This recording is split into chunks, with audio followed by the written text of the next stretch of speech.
You know, in all the noise that surrounds us in our day-to-day life, there's a lot to listen to. How do we know what to listen for?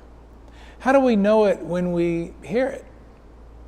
I'm Tim Bruster, Senior Pastor at First United Methodist Church of Fort Worth, and I want to invite you to join us for Lent this year as we spend the 6 weeks leading up to Easter exploring together how to listen for grace. We sing about grace, amazing grace, how sweet the sound.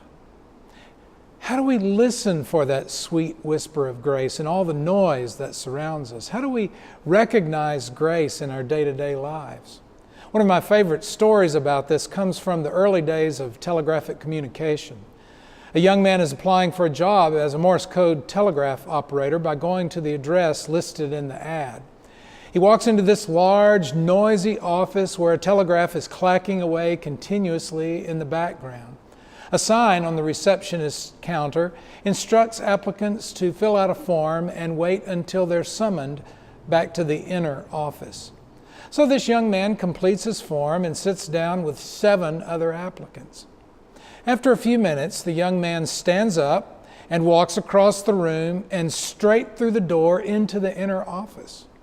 What's going on? Who does he think he is? The others mutter. They, of course, assume that he'll be disqualified since he went through the door uninvited. Within a few minutes, the young man emerges from the inner office, escorted by the interviewer.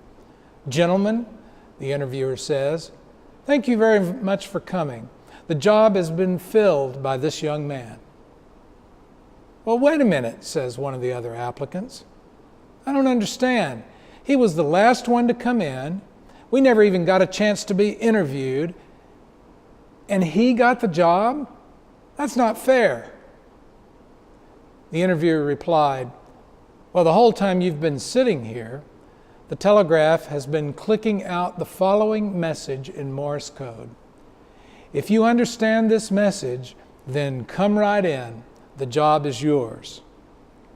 Because this young man knew what he was listening for and his ear was attuned to hear it, even with all the noise going on, he got the job. I think listening for grace is something like that. God's presence in our lives is continuous no matter what's going on or what other noise or distraction surrounds us. And when we learn how to listen for grace, we can experience God's continuous loving presence even in the most unexpected or difficult circumstances. Grace is presence. Grace is reconciliation. It can be limitation. Sometimes it can be disturbing even, and yet God's grace is always enough.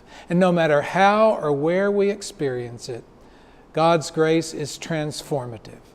In our traditional worship service this Lenten season, beginning this with Ash Wednesday on February 14th in the sanctuary, we will learn how to listen for grace in all the noise that surrounds us.